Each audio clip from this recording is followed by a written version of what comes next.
So yo guys, what is up at magandang umaga, tanghali, hapon or gabi dyan sa inyong lahat at today is another day para gawin ang mga walang kwentang gawain. So andito ako sa bahay ko ngayon, so nakikita nyo naman yung outfit ko na pantulog pa kasi kakagising ko lang at time check alas 6 pa lang sa umaga. So sobrang lamig dito, parang convo nyo lang ng jowa mo. Ayan, so background ko ngayon yung na-restore nating camper van at 1.5 million yung nagastos ko sa pagpapaayos niyan. Wala kaming pakialam! At dahil natapos natin maayos ito ay syempre may kulang pa din kundi kung ano yung magandang e-design nito. So nagpa-vote ako ng dalawang design sa community ko doon sa YouTube kung ano mas magandang gawing design nito. Okay. At ang unang design ay yung original lang, tapos yung pangalawa ay yung sa Team Itik na design. Akala ko yung original na design yung maraming magvo-vote kasi simple lang naman at madali gawin, pero yung mahirap gawin pa yung nanalo kundi yung Team Itik na design.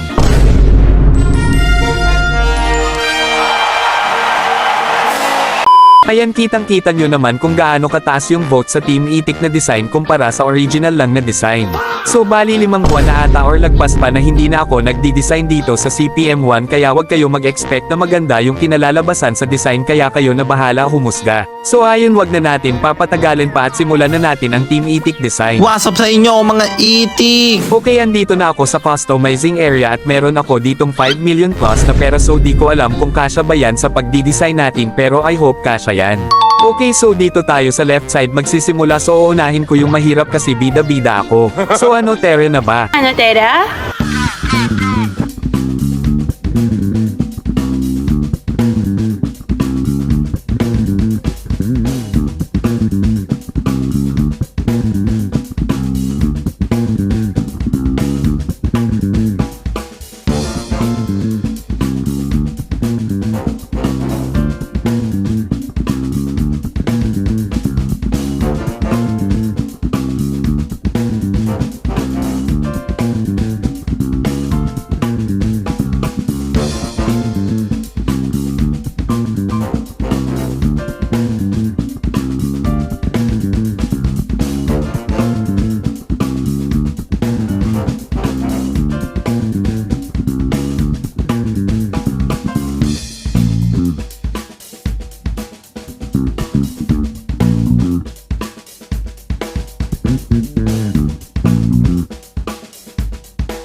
Ayan, so naporma ko na din sa wakas yung mismong shape ng van kaya lalagyan ko na siya ng details.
Ayan, so okay na muna ito pero hindi pa talaga yan gaano kadetalye, so ipapakita ko na lang mamaya yung fully finished niyan. Okay. May pa-detail pang nalalaman, pangit naman. Okay, so sunod naman ay yung sa may nyog sa likod ng van.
Ayan, so okay na yung sinabi ko kanina, which is yung nyog sa likod tapos yung mga clouds sa taas tapos malaking flower sa kanan.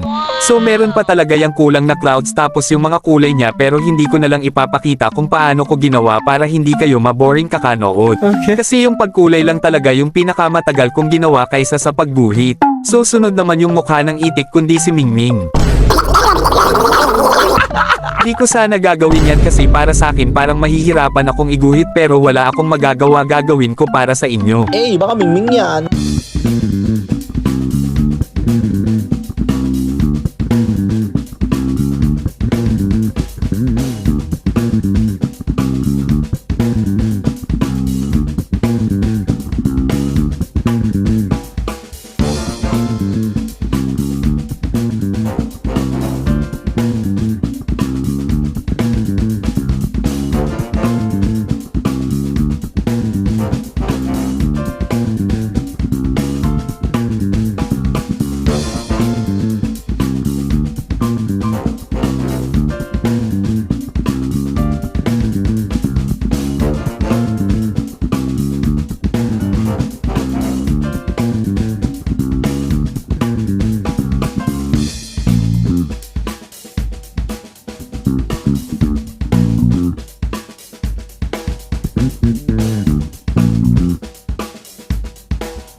Oh, no, no, no, no.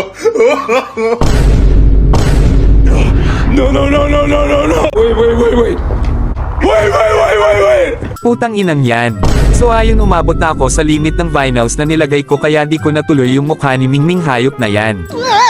Pero okay lang yan, may solution tayo dyan. So ayun, nag-sideline muna ako sa labas para magkapera tayo at may pambili ng premium at para mabuo natin yung mukha ni Mingming. Okay, so naka-premium na tayo ngayon kaya mabubuo ko na yung mukha ni Mingming.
Okay, so natapos ko na yung pinakamahirap gawin dito sa kanan, pero hindi ko pa yan kinulayan at ipapakita ko na lang sa inyo mamaya yan. So sa kabila naman tayo, kundi yung mismong logo ng Team Itik.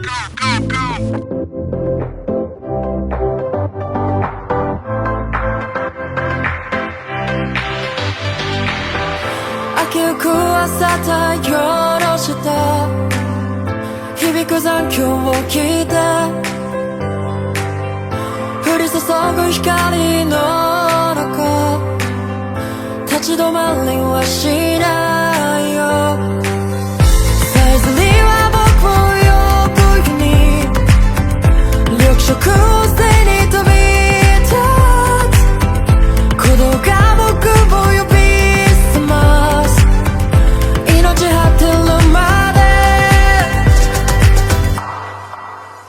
サバナ帰ろうサバナ一人じゃないよサバナ美しい世界をサバナさあ生み出すんだサバナ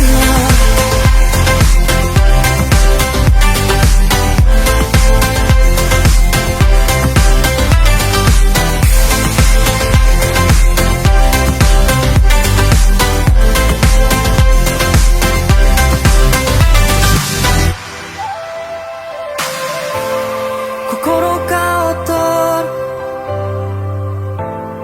羽を伸ばし誰が何をとも止められやしないから焦るように駆け出して気球体ざわめいて向かう今の日々へ国籍指さす方へサバナ帰ろうサバナ Okay, so wasap sa inyong lahat at yes, ito na po yung final project kong ginawa sa camper RV ko. Honestly, 3 oras ko siya ginawa lahat-lahat pati yung sa kabilang design kasi sobrang bagal ko talaga gumalaw pati paglagay sa mga vinyls kasi hindi kasi ako professional mag-design. So ito na yung fully detailed ko na gawa sa Team Itik na logo so hindi lang gaano ka-copy yung font ng letters niya kung napapansin nyo. Sadya ko talaga yan para hindi ako ma-copyright. Syempre dito sa harap nilagyan ko na din ng Mishu Bibe at muntik ko talagang kalimutan lagyan dyan. Tapos dito sa kanan naman ay itong inuna nating ginawa ay itong si Mingming tapos yung van nila. Tapos yan na yung nakulayan ko at unfortunately meron pa sana akong kukulayan dito na hindi ko pa nakulayan. So ano sa tingin nyo mga kahamog, pangit ba yung pagkakagawa ko or maganda? Rate nyo na lang dyan sa baba kung ano sa palagay nyo. Parang na-miss ko tuloy mag-camping mga kahamog. Ano sa palagay nyo mga kahamog, balik kaya tayo mag-camping tapos gagamitin ko ito si Lokbo. May nangyayari na. Comment nyo na lang dyan kung gusto nyo mag-camping ulit tayo kasi gagawin natin yan sa susunod na video. Pero bago yan make sure nyo muna na nakasali kayo sa Discord server ko sa CPM para aware kayo dun sa mga announcement ko. So join na kayo sa Discord server ko, andyan lang yung link sa baba, click nyo na lang dyan. So yun lang muna siguro sa lahat mga kahamog at maraming salamat sa mga nanonood dyan at finally talaga na restore at napaganda na natin itong camper RV ko. Parang malaking version lang sa original na Team Itik na van eh. So yun lang mga kahamog at magkita-kita tayo sa susunod at mag-iingat kayong lahat palagi, paalam. Drop in the money pop shop for a living and baby gon' smell blood tread every minute road wave when the people don't feel when I hit it every time I see a beat I hit it to the kid and nobody give a fuck about the rules eat it get a plums number 2 I'm a crew but making this no boo when I'm spending they scared I didn't fuck again so really anyone nothing but my